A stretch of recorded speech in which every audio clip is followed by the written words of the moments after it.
Good evening, good evening. God bless you, God bless you. Welcome to Spilling the Tea at 10 on Word at Night.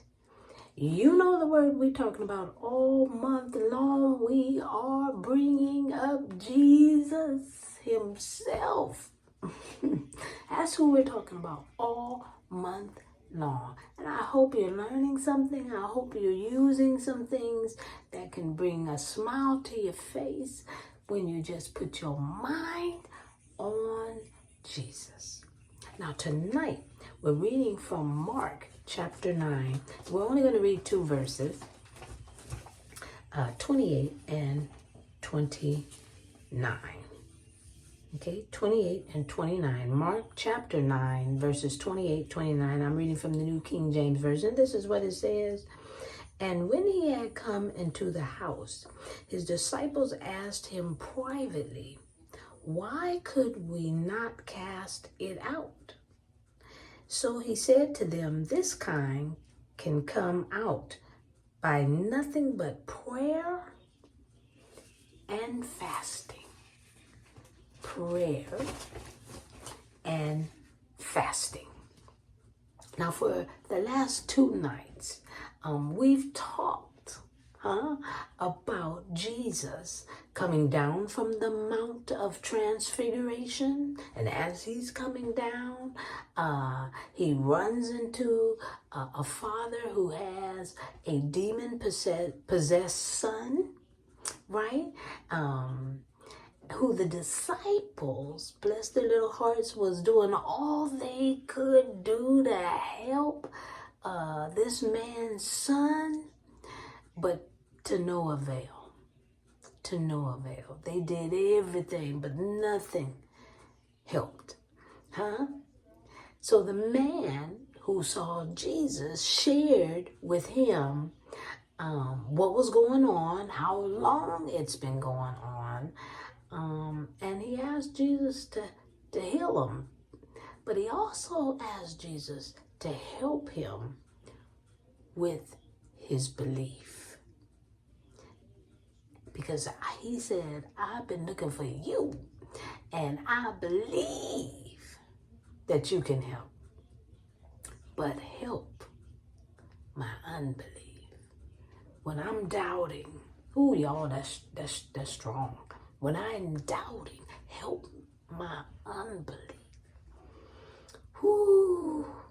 Jesus heals the young man, okay? And after everything is hunky-dory, because remember, we even talked about last night how Jesus told the demon not to re-enter into the boy or the young man. When the disciples get to the house with Jesus, they ask him privately, why couldn't they cast the demon out? Why couldn't they cast it out? And Jesus said to them, "This kind can come out by nothing but prayer and fasting." Now listen, the disciples weren't fasting. There was no need to fast. They had the bridegroom with them. Jesus explains that. Yeah. So they could eat and be merry because they are literally talking to God every day. You don't see where they're praying.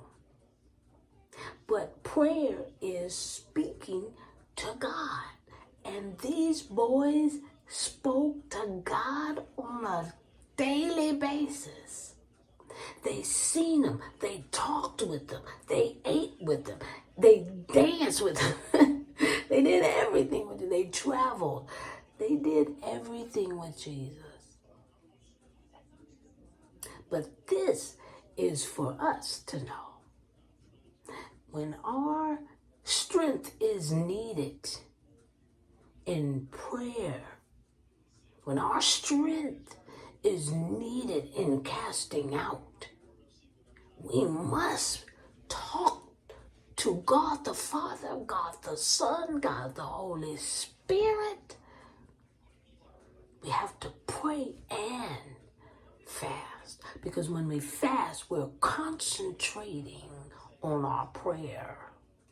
We're concentrating on our what we are talking about. We're concentrating on just that. And so Jesus is explaining this one here, fasting and praying. And boy, did those boys do much of that when Jesus returned back to the Father. Jesus came to be the example, left it in our hands to do exactly what he taught us to do. I'm just spilling the tea at 10 on Word at Night while, you guessed it, sipping on my tea.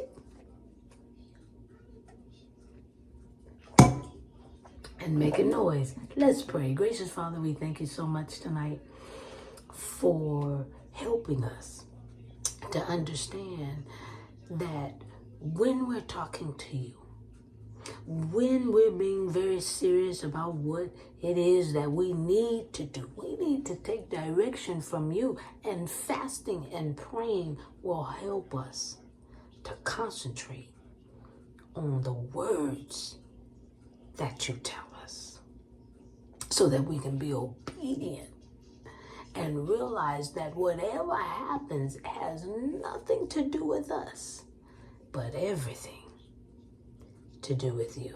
That's why we have to focus with no food hindering us.